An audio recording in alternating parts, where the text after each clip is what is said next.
Yeah, just to reiterate what Bob said just now, actually, about creating your own space and making your own work. One of the philosophies that inspires me is probably from a quite an obscure reference when it comes to creative media, but it's a political thinker from Jamaica called Marcus Garvey, and one of his quotes was, "If you can't find work, then make work." And I think that's really important. It's something I really hold on to. Because, as creative individuals and artists and designers, part of our commodity is creating work that other people want, that we then charge for. The key thing, that sounds easy, but obviously it's not easy, is Anna said earlier, the difficult thing about starting your own business isn't just starting your own business, that's relatively easy. The difficult thing is actually continuing it and making it profitable. Can't even say the word profitable.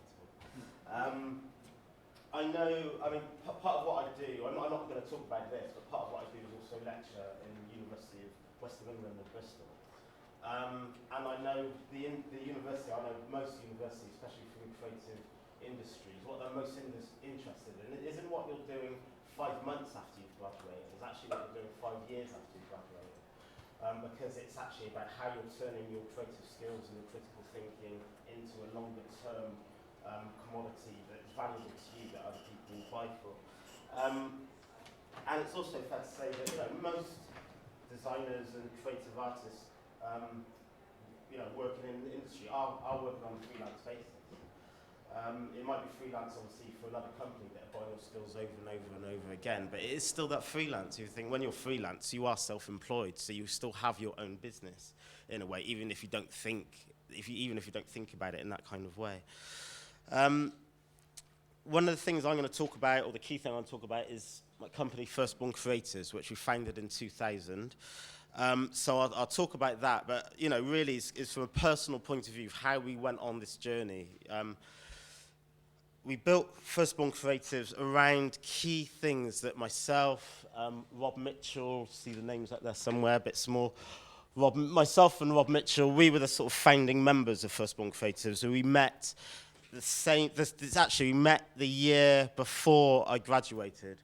At a company called Black Pyramid in Bristol, which is essentially a production company, a film and video production company. And what Black Pyramid did were 2 things. One was commercial production, and the other thing was workshops and media education, working with young people, training. And those 2 things are very of interest to me personally. And also interested to Rob. And what we started to do was build this way of working. We worked at Black Pyramid. We cut our teeth there, essentially. Some of the work we were doing was paid, and some of it was non-paid. But gradually, we were writing scripts, we were producing. I got my first TV credit working on a Channel 4 documentary when I was at Black Pyramid. And, just building up that experience and also building up that confidence as well. And there's also building the confidence to know what you're worth as a designer, as an artist, as a filmmaker, because when you're out there, people are going to start asking you, how much do you charge? What do you do, and how much do you charge? Just out of interest, the Arts Council rate for freelance artists is £175 a day. So I think that's a useful guide to go from. It's not a biblical standards. So obviously some projects are going to be more, some projects are going to be less. If you're going to charge equipment on top of that, then you might charge another 100, 150 on top of that. It depends, but it's a useful guide, really, that the Arts Council say that really they wouldn't pay any of their artists less than 175 a day. But it does take a certain amount of confidence to start charging yourself out at that rate, really. And especially if you have been doing lots of freelance up to that point. When I first left college, university, I went in Newport, I did my studies, film and photography. 2 things that were most of interest to me. One was social documentary, and the other was participative practice. So social documentary, I think you probably understand, I was a filmmaker interested in documentary production. Participative practice, I was interested in working with not only young people, working with whoever on creative projects and interested in what happens. It's not the same as just teaching. You can teach someone how to run a bit of equipment and let them do it, and then they do it. What I was interested in is when you work with someone on a project, what happens to them in terms of their learning, what happens to you as an artist, and what you create new out of that kind of space. And the other thing I was interested in was television and the disposable nature of television. You know, you work your guts off making this documentary. When I first left film school, as I said, working Black Pyramid, then I started working with ITV and making half-an-hour documentaries and things like that. And you work your guts off on them, and then when it gets transmitted, just sort of disappears into a puff of smoke. And I was quite interested in that. And can you do something else with that material? Can you do something else with that research? And trying to capture that in a way. So you make something, and then can you resell it and publish it and let it do something else?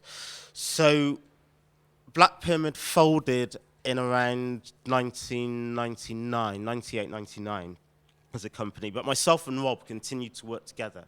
And it's while I was working at ITV, we had an idea for a documentary, and we put it to the ITV bosses, and they said, yeah, let's go with it. And what's your, you know, what are you pitching it under? What's your production company name? And it was under that point, I was thinking, okay, yeah, let's start this company.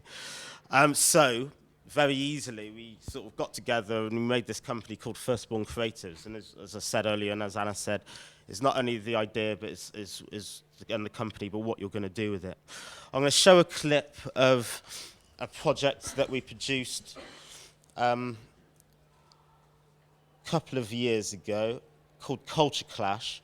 And I think this shows quite succinctly some of the work that we do and how we're trying to push the boundaries of not only participative practice, but also social documentary. Then I'll talk about how we sort of organise that as a company. Right.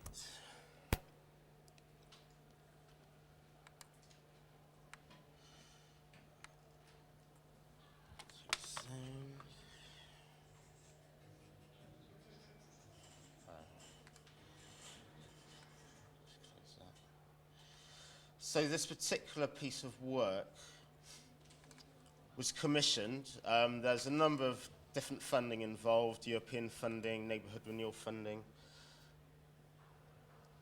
I'll talk about the context after. Oh.